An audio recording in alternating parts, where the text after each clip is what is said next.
Hello. I don't need to introduce myself now.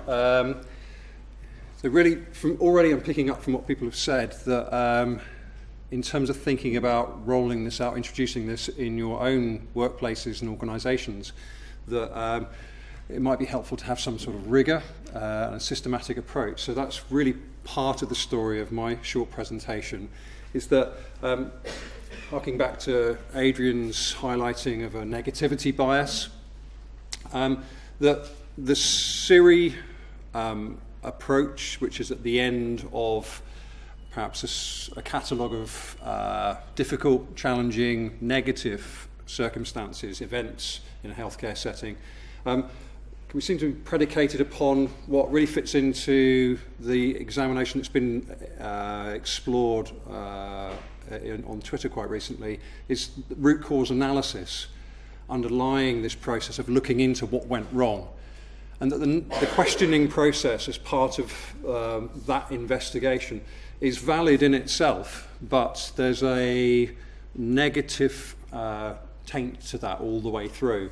And so in terms of our psychological perspectives, that we're then looking at this approach that there is something wrong with the system, and it's evidenced by something has gone wrong, and we need to get rid of that, and it's leading at the extent to the project for zero harm hospitals and for your professional ethics, that there's a sense that, well, non-malevolence is a core for our ethical perspective, for our professional presentation. We don't want to cause harm.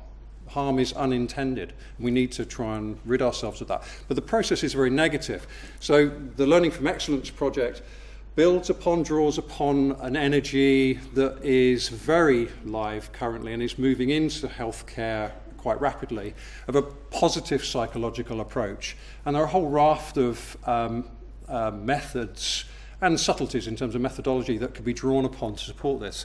So the IRIS, the reverse SIRI approach, improving resilience and inspiring success, draws upon these positive questions that we can ask about, not just that we are observing something that did go well, or excellently, or was brilliant, or however it's framed, and there's a debate to be had about that, but that there's a conception of, if we ask these positive questions, we're drawn to working in that way. It's seen as a sun-seeking, a heliocentric principle, that if we ask these positive questions, we're drawn towards that with our practice.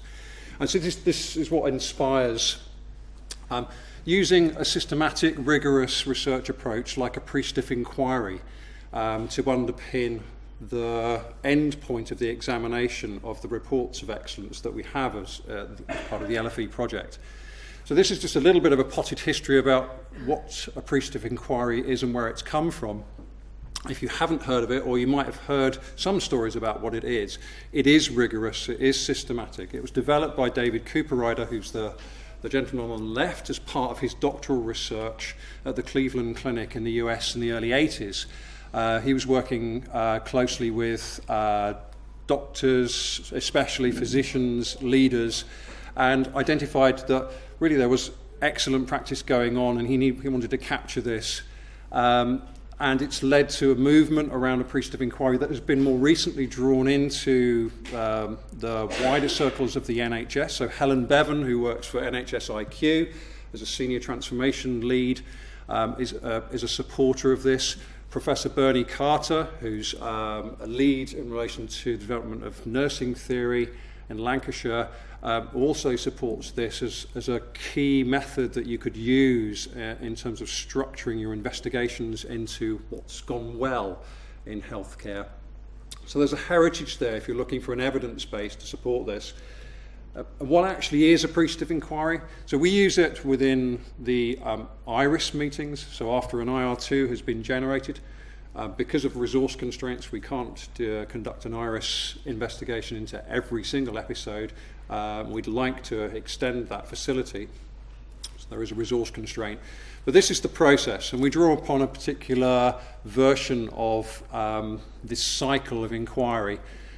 You might come across, if you investigate into this, that there's a 4Ds version, and we use the 5Ds version. So the extension is backwards into clearly defining exactly what has been reported or what has gone well, then exploring that to discover why that happened, and then going through the process there, as you can see, and you'll see this as much as we can share it with you in a live example coming up quite shortly, that there's a process of drawing those involved in the process into imagining how this might appear in your organisation in the future. So to dream the ideal situation.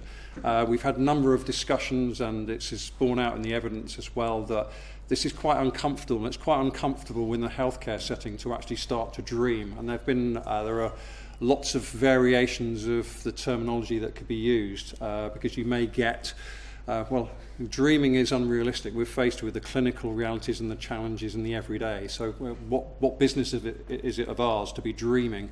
But that leads into then this involvement, a co-production process in terms of designing this ideal but achievable service that you can roll out and deliver in your workplaces and your organisations, and implement those changes. So Appreciative Inquiry comes from a heritage of organisational development.